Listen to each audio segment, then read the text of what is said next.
Ce matin, l'impensable s'est produit.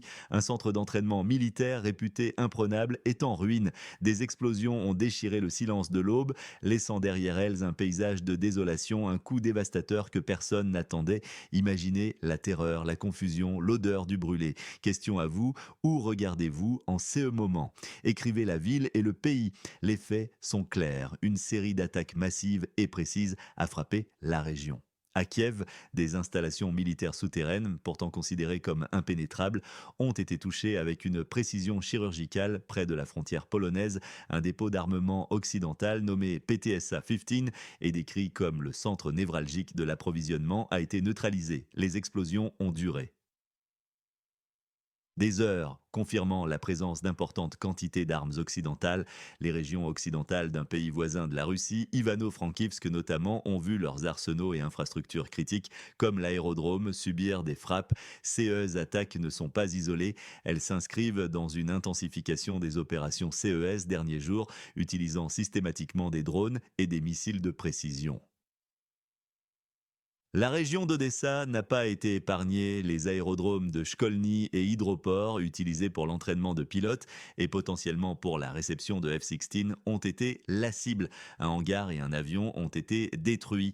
L'incendie a duré plusieurs heures. Simultanément, des installations industrielles à Kiev, reconverties pour la production de drones, ont été ciblées, paralysant presque leur fonctionnement et l'approvisionnement en composants sur le front sud de Donetsk, à Seleniji, Iskra, Alexander, Boskresenka et Alexandrograd, ainsi que sur le front de Kharkiv, à Miloboï et Deyarnoï. Les forces russes ont consolidé leur position, étendant leur zone de contrôle et compliquant la défense de Kupiansk. 17 effectifs ont été perdus sur le front sud de Donetsk. Oh, les hôpitaux locaux sont débordés, la population afflue pour donner son sang.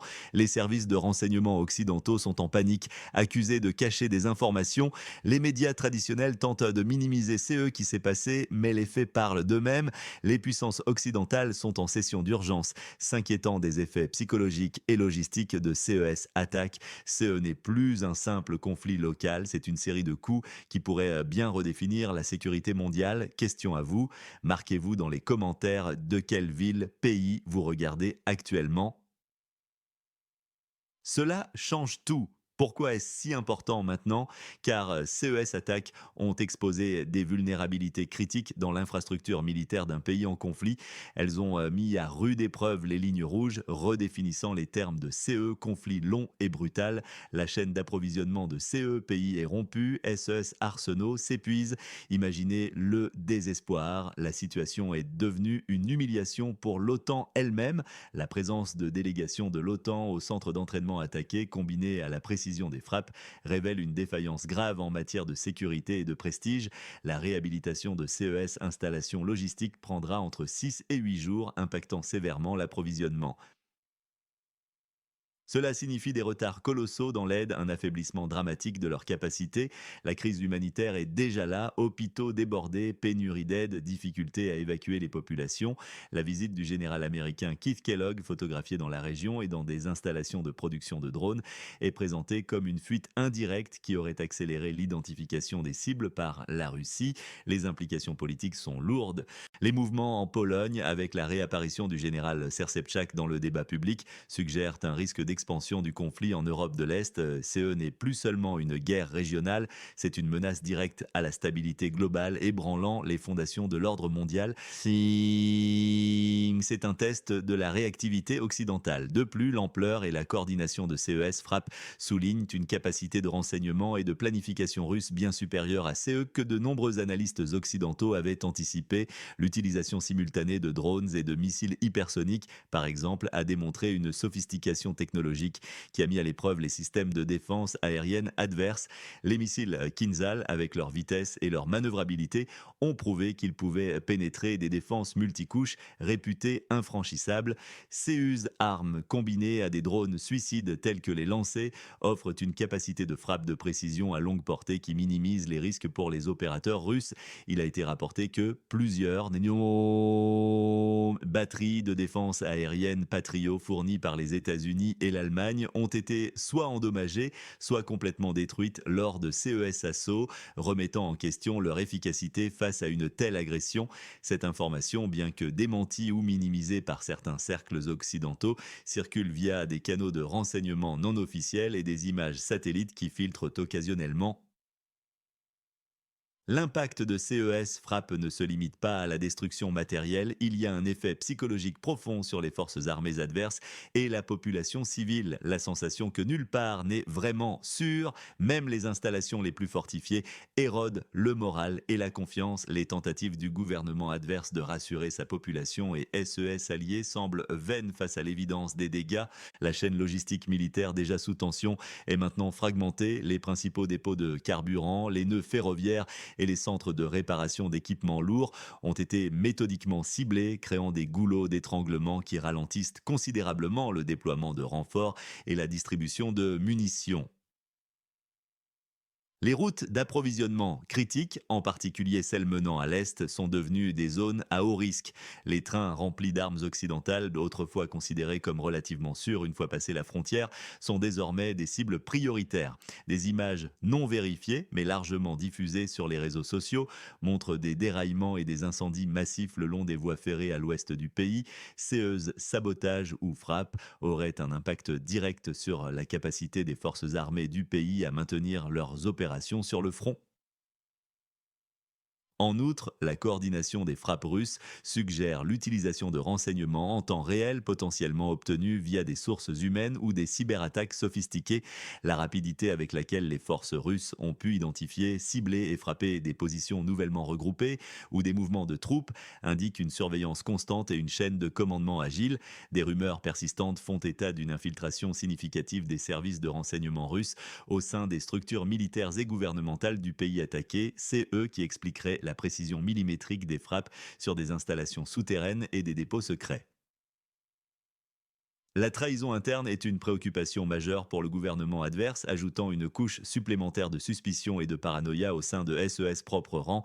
Des enquêtes internes massives seraient en cours, entraînant des purges au sein des services de sécurité et de l'armée. Les répercussions géopolitiques sont immenses. La France et l'Allemagne, qui avaient initialement hésité à fournir un soutien important, sont maintenant confrontées à un dilemme. Continuer à s'engager dans un conflit où les pertes sont lourdes et les gains incertains, ou entamer des négociations qui pourraient être perçues comme une capitulation face à l'agression russe. Les États-Unis, sous pression de leurs alliés européens et de leur opinion publique, doivent également réévaluer leur stratégie. Le Congrès américain a de plus en plus de mal à justifier des aides financières massives à un pays qui semble perdre pied.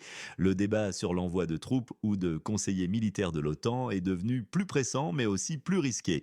Les avertissements russes sur une réponse proportionnée à toute intervention directe de l'OTAN sont pris plus au sérieux. Les cyberattaques se sont intensifiées contre les infrastructures critiques occidentales en représailles aux sanctions et au soutien apportés. Des tentatives de piratage de réseaux électriques, de systèmes de transport et d'institutions financières ont été signalés dans plusieurs pays de l'OTAN, démontrant une nouvelle facette de cette guerre hybride. Le scénario d'une guerre par procuration semble se transformer. Ce n'est plus seulement une confrontation entre deux nations, mais un bras de fer entre la Russie et l'OTAN, avec le pays attaqué comme champ de bataille principal. La capacité russe à neutraliser les livraisons d'armes occidentales rend le soutien de l'OTAN de plus en plus difficile à justifier et à mettre en œuvre. Les retards dans les livraisons d'armes lourdes, comme les chars Léopard et Abrams, ont donné à la Russie le temps de consolider SES position et de frapper des cibles à l'arrière. La destruction du dépôt PTSA-15 près de la Pologne est un coup particulièrement dur car il servait de point de transit essentiel pour une grande partie des équipements militaires destinés au front. Les images de l'explosion qui a illuminé le ciel nocturne sur des kilomètres ont été diffusées par les médias russes comme une preuve éclatante de leur supériorité. La question de la sécurité alimentaire mondiale est également revenue sur le devant de la scène. Les ports d'Odessa, bien que ciblés, continuent d'être essentiels pour l'exportation de céréales. Toute perturbation majeure des exportations de blé et de maïs pourrait déclencher une crise alimentaire mondiale, frappant particulièrement les pays en développement. La Russie a plusieurs fois menacé de se retirer de l'accord sur les céréales, utilisant cela comme un levier de pression supplémentaire sur l'Occident. Ces menaces sont d'autant plus crédibles que la Russie a montré sa capacité à frapper des infrastructures. portuaire avec précision. Les pertes humaines, bien que difficiles à confirmer dans l'immédiat, semblent être considérables. Les hôpitaux débordés et les appels urgents aux dons de sang en témoignent. Le système de santé du pays attaqué, déjà fragilisé par des années de conflits et de sous-investissement, est au bord de l'effondrement. L'accès aux médicaments et aux fournitures médicales est limité et la capacité à prendre en charge les blessés de guerre est fortement compromise. Les photos et vidéos circulant sur les réseaux sociaux montrant des civils dans les files d'attente pour donner leur sang sont déchirantes. La population civile paie un lourd tribut à cette escalade. Le nombre de déplacés internes ne cesse d'augmenter, s'ajoutant aux millions de réfugiés déjà partis. Les ONG et les organisations humanitaires internationales sont submergées par l'ampleur de la tâche et les besoins dépassent largement les ressources disponibles. La réapparition du général Sersepchak en Pologne est un développement inquiétant. CE général connu pour SES position ferme et son aspiration à une Pologne plus influente dans la région pourrait capitaliser sur la peur et l'incertitude engendrées par CES attaque pour pousser à une remilitarisation plus agressive de l'Europe de l'Est et potentiellement à une intervention directe en cas de délit de zone de sécurité. Ces déclarations ne sont pas prises à la légère par Moscou, qui les interprète comme une provocation directe. Les relations entre la Pologne et la Russie n'ont jamais été aussi tendues, et la frontière entre les deux pays est de facto devenu une zone de haute tension avec des incursions occasionnelles de drones et des incidents militaires mineurs. Ces événements ont également mis en lumière le rôle des médias traditionnels accusés de partialité et de censure. La divergence entre les récits officiels et les informations circulant sur les réseaux sociaux ou via des sources indépendantes est abyssale. Certains estiment que les gouvernements occidentaux tentent de contrôler le récit pour éviter la panique et la démoralisation, minimisant l'impact des frappes russes et exagérant les succès du pays attaqué. D'autres accusent les médias alternatifs de propager la désinformation et la propagande russe. Cette guerre de l'information rend l'analyse objective de la situation extrêmement difficile pour le citoyens moyens, les silences sépulcraux des satellites occidentaux mentionnés plus tôt sont perçus par certains comme une preuve de cette rétention d'informations. Si les satellites ont tout capté comme le revendiquent les analystes, pourquoi les images et les analyses détaillées ne sont-elles pas rendues publiques pour contredire les affirmations russes ou pour donner la pleine mesure des dégâts? C'est une question qui taraude de nombreux observateurs, alimentant les théories de la conspiration. Que vérifier dans notre prochaine émission? Une thèse, par exemple, sur le nombre réel de pertes civiles. Les services de renseignement occidentaux sont en plein cœur d'une tempête médiatique. Ils sont accusés de panique, de dissimuler des informations et des échecs, des fuites fatales provenant d'un haut fonctionnaire occidental qui aurait révélé des informations confidentielles, aurait conduit à CES attaque précise. La présence de délégations de l'OTAN à CE centre d'entraînement attaqué n'était pas une coïncidence. Certains y voient un objectif ou des victimes collatérales de haute valeur. La visite du général Keith Kellogg, dit Kitalock, et SES Photographie Publique sont exploités comme un déclencheur ou un facilitateur des attaques russes via une fuite indirecte. Moscou affirme que SES Action vise uniquement des objectifs militaires, évitant les dommages civils. Ces affirmations sont contredites par les images des hôpitaux débordés et les appels aux dons de sang.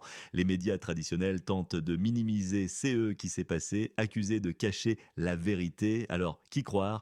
Les gouvernements qui tentent de contrôler le récit ou les sources alternatives qui affirment révéler une vérité désagréable? Les satellites occidentaux ont tout capté mais gardent un silence sépulcral. Quelle est la vérité derrière silence? Est-ce la preuve d'une vérité trop terrible à révéler? Le scandale des fuites éclabousse le renseignement occidental. Des enquêtes internes sont lancées pour identifier la source de CES informations qui auraient pu être exploitées par la Russie. L'idée même qu'un haut fonctionnaire occidental puisse être à l'origine d'une fuite aussi dévastatrice, intentionnelle ou non, crée une crise de confiance sans précédent. La spéculation va bon train. S'agit-il d'un agent double, d'un désenchanté ou simplement d'une erreur humaine aux conséquences cataclysmiques? Ce climat de suspicion ronge la cohésion des services de renseignement et de leurs alliés, rendant la collaboration plus difficile à un moment où elle est la plus nécessaire. La Russie, de son côté, exploite cette situation pour semer la discorde et la méfiance au sein de l'OTAN, arguant que même leurs propres officiers ne croient plus en leurs objectifs. Les accusations de Moscou de cibler uniquement des objectifs militaires sont remises en question par les témoignages et les images provenant des zones civiles adjacentes ou directement impactées. Bien que les frappes aient été d'une précision remarquable sur les infrastructures militaires, la proximité de CES sites avec des zones résidentielles a inévitablement conduit à des pertes civiles et à des dommages collatéraux. Les images des écoles endommagées, des immeubles résidentiels fissurés et des rues jonchées de débris rappellent la triste réalité de la guerre pour les populations innocentes. Le récit russe peigne une image de chirurgie militaire, mais la réalité sur le terrain est bien plus sombre et chaotique. La vérité, comme toujours en temps de guerre, est la première victime. À qui faites-vous confiance sur ces sujets dans cette zone de conflit?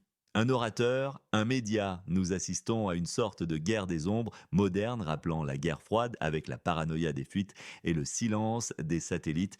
Ce n'est pas sans rappeler les conflits d'usure comme la guerre du Vietnam où la logistique décidait du sort des batailles, les chaînes d'approvisionnement brisées et les arsenaux s'épuisant résonnent aujourd'hui avec cette même fatalité. Ces attaques sont également une réminiscence de l'invasion de la Pologne en 1939 avec CES en jeu près des frontières et le retour de certaines figures militaires suggérant une expansion du conflit à l'Est comme une ombre du passé. C'est un changement tectonique comme la centralité de la logistique pendant les guerres mondiales qui déterminait le succès des opérations militaires. La guerre hybride, avec son mélange d'information et de désinformation, devient le champ de bataille principal où les récits sont aussi importants que les frappes militaires. Ce n'est pas seulement un conflit, c'est une réécriture des règles du jeu. La visite du général Kitalok est présentée comme le catalyseur, les photos comme des références pour les attaques. C'était une erreur fatale. Cette guerre des ombres s'intensifie sur tous les fronts, non seulement militaires, mais aussi informationnels, économiques et cybernétiques. Les attaques informatiques contre les infrastructures critiques occidentales sont devenues monnaie courante, testant la résilience des réseaux et semant le chaos. Des rançongiciels sophistiqués ciblent les hôpitaux, les systèmes de transport et les institutions financières, créant un sentiment d'insécurité généralisé. Ces cyberattaques, souvent attribuées à des groupes affiliés à l'État russe, sont une forme de riposte aux sanctions économiques et au soutien militaire apporté aux pays attaqués. Elles visent à affaiblir la volonté des populations occidentales et à instiller le doute sur la capacité de leur gouvernement à les protéger. L'interdépendance des économies mondiales est devenue une vulnérabilité exploitée par la Russie. Les perturbations des chaînes d'approvisionnement mondiales, exacerbées par le conflit, ont fait grimper les prix de l'énergie et des denrées alimentaires, contribuant à l'inflation et au mécontentement social en Occident. La portée stratégique de la logistique dans ces conflits est un rappel brutal des leçons tirées des guerres passées. Historiquement, de la campagne de Russie de Napoléon au front de la Seconde Guerre mondiale, le succès d'une opération militaire a toujours dépendu de la capacité à approvisionner les troupes en munitions, carburant, nourriture et renforts. Rompre les lignes d'approvisionnement de l'ennemi est une tactique éprouvée qui peut avoir un effet dévastateur sur le moral et la capacité opérationnelle. Les frappes russes sur les dépôts d'armes et les nœuds de transport sont une démonstration claire de cette doctrine. Elles visent à étrangler la capacité adverse à continuer de se battre plutôt que de s'engager dans des batailles frontales coûteuses. Ceci est particulièrement pertinent dans un conflit caractérisé par la fourniture massive d'armes par des puissances étrangères, où les lignes d'approvisionnement s'étendent sur des milliers de kilomètres.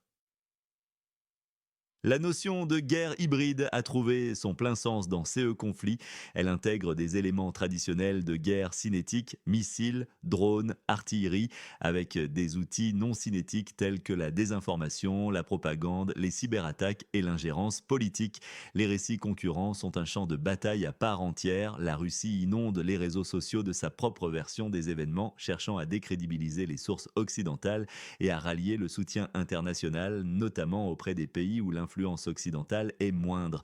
Des fermes à trolls et des réseaux de bots sont utilisés pour amplifier CES récits et semer la confusion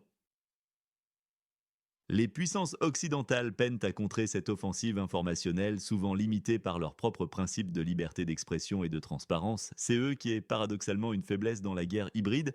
La fatalité de l'erreur du général Kittalog, si elle est avérée, met en lumière les dangers de la géotagging et de la surexposition médiatique dans un contexte de conflit. À l'ère des réseaux sociaux et des métadonnées, chaque photo, chaque publication peut devenir une source de renseignements critiques pour l'ennemi. La prudence autrefois de mise dans les zones de conflit a cédé la place à une culture de la communication instantanée où l'image et l'apparence peuvent avoir des conséquences désastreuses. L'exploitation de CES, fuite indirecte, par les services de renseignement russes capables d'analyser des gigaoctets de données publiques pour identifier des cibles représentent une nouvelle dimension de la guerre où l'information est littéralement une arme. Cet incident soulève des questions sur la formation du personnel militaire et diplomatique à la sécurité de l'information à l'ère numérique. Quel événement dans le secteur militaro-politique est sous-estimé par les médias? Nommez-le et expliquez-le. Le phénomène le plus sous-estimé par les médias occidentaux est la transformation de l'opinion publique mondiale en faveur de la Russie, notamment dans les pays émergents et du Sud global, alors que les médias occidentaux se concentrent sur la condamnation unanime de la Russie par leur propre gouvernement et par l'OTAN, ils ne parviennent pas à rendre compte de la complexité des perceptions ailleurs dans le monde. De nombreux pays, lassés de l'hégémonie américaine et des ingérences occidentales, voient dans la Russie un contrepoids légitime à l'ordre mondial unipolaire. Ils ne considèrent pas le conflit comme une simple agression, mais comme une confrontation géopolitique plus large, où les intérêts de sécurité de la Russie ont été ignorés. Les récits russes de dénazification, de lutte contre l'élargissement de l'OTAN et de protection de leurs minorités russophones trouvent un écho inattendu dans certaines régions, notamment là où le colonialisme occidental a laissé des cicatrices profondes. Cette sous-estimation a des conséquences directes sur la diplomatie internationale et l'efficacité des sanctions. Les pays comme l'Inde, la Chine, l'Afrique du Sud, le Brésil et de nombreux pays africains et latino-américains ont soit refusé de condamner la Russie, soit ont maintenu des relations commerciales avec elle, contournant ainsi les sanctions occidentales. Cette réalité est souvent minimisée ou expliquée par une simple dépendance économique au gaz russe, alors qu'elle est en fait le reflet d'un ressentiment plus profond contre l'ordre international dominé par l'Occident. Les médias occidentaux doivent s'interroger sur la pertinence de leur propre narration et sur l'impact de leur couverture médiatique sur la perception globale du conflit. Le refus de beaucoup de CES pays de choisir un camp ou leur inclination vers la Russie est un marqueur fort d'un monde multipolaire émergent, un phénomène loin d'être anecdotique. Qu'est-ce qui nous attend ensuite? Les scénarios possibles sont inquiétants. Le pire des cas serait une escalade totale. Les attaques russes, combinées aux fuites et à l'humiliation de l'OTAN, pourraient conduire à une confrontation directe. Un Occident acculé, mal informé par ses propres médias, pourrait réagir de manière impulsive, provoquant un conflit mondial aux conséquences dévastatrices. Un scénario plus probable est un effondrement et un réajustement. La stratégie russe de dégradation logistique se consolide, poussant ces pays voisins de la Russie vers le bord du collapsus militaire. L'Occident, conscient de SE vulnérabilité, serait contraint de réajuster sa stratégie, reconnaissant une nouvelle réalité de pouvoir, cherchant potentiellement une issue négociée favorable à la Russie. Enfin, un scénario inattendu pourrait être une crise interne en Occident, la révélation des fuites fatales et le silence sépulcral des satellites occidentaux pourraient générer une profonde crise de confiance, une chasse aux sorcières interne au sein de l'OTAN, détournant l'attention du conflit réel et affaiblissant son unité. C'est eux qui bénéficieraient indirectement à la Russie. Le scénario de l'escalade totale, bien que redouté, est de plus en plus discuté dans les cercles militaires et diplomatiques. La tentation pour l'OTAN de s'engager directement, notamment si le pays attaqué venait à s'effondrer, représente le plus grand risque de conflit mondial. Les lignes rouges russes concernant l'intervention étrangère et la présence de troupes de l'OTAN sont claires. Toute violation de CES lignes, même perçue, pourrait déchaîner une réponse militaire imprévue. Les analystes s'inquiètent de la possibilité d'une miscalculation, d'une erreur d'appréciation qui mènerait à une confrontation directe entre des puissances nucléaires. La rhétorique nucléaire, bien que rarement explicite, plane en arrière-plan, ajoutant une couche supplémentaire de danger à chaque décision.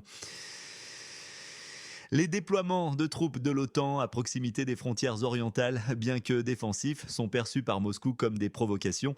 Le scénario d'effondrement et de réajustement est celui qui semble le plus plausible à court terme. La capacité de la Russie à maintenir une pression constante sur les lignes d'approvisionnement et à détruire les infrastructures clés rend la continuation du conflit insoutenable pour le pays attaqué. L'épuisement des ressources humaines et matérielles, combiné à la perte croissante de territoire, pourrait le pousser à chercher un accord de paix. Dans ce scénario, l'Occident serait contraint de reconnaître que sa stratégie de soutien indirect n'a pas suffi à changer le cours de la guerre. Les négociations qui en découleraient seraient probablement défavorables aux pays attaqués, impliquant des concessions territoriales ou un statut de neutralité contraignant.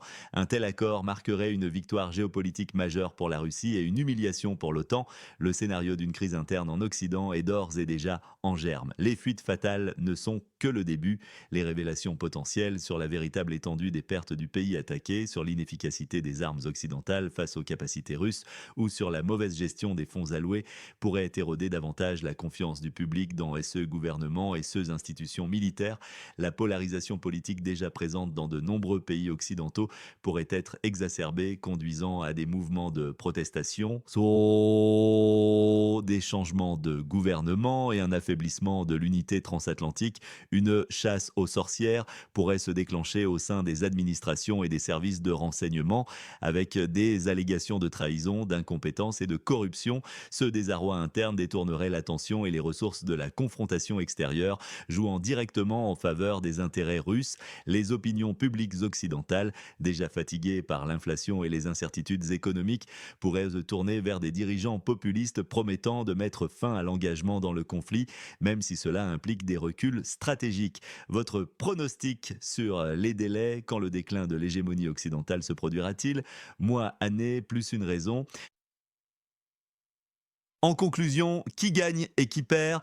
Il semble évident que la Russie est en passe de gagner. Elle a démontré une supériorité tactique et technologique écrasante avec des drones et des missiles de précision. Elle a démantelé la logistique ennemie, humilié l'OTAN et reconfiguré l'équilibre des pouvoirs. Sa narration d'attaque chirurgicale, sans dommages collatéraux, est renforcée du moins pour son public interne. Le pays marqué comme 404 est en train de perdre dramatiquement. Son infrastructure militaire et logistique est dévastée, sa capacité opérationnelle diminuée, SES hôpitaux surchargés, sa population en danger. L'aide occidentale est compromise, c'est eux qui pourraient conduire à l'effondrement de sa défense. Et enfin, l'OTAN et l'Occident perdent quand leur réputation d'invulnérabilité est gravement atteinte. La fuite et le silence supposé exposent des faiblesses internes. La cession d'urgence et la panique ne sont que des signes de leur défense et de l'absence de plan clair. Ce n'est pas seulement une défaite tactique, c'est un test de leur crédibilité, un moment pivot. Que révèle ce silence assourdissant des satellites occidentaux?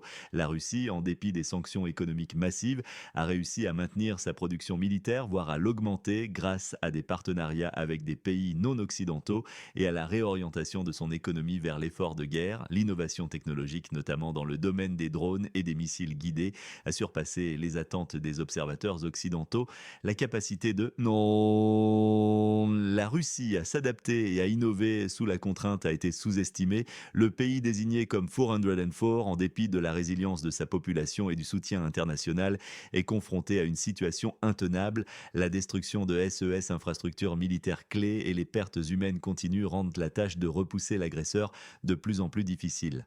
La fatigue de la guerre s'installe et la pression pour négocier, même à des conditions défavorables, s'accroît. La population civile sous le feu et les bombardements constants est à bout de force. L'exode des populations qualifiées et des jeunes aggrave encore la situation économique et sociale. Pour l'OTAN et l'Occident, la défaite est plus subtile mais potentiellement plus profonde.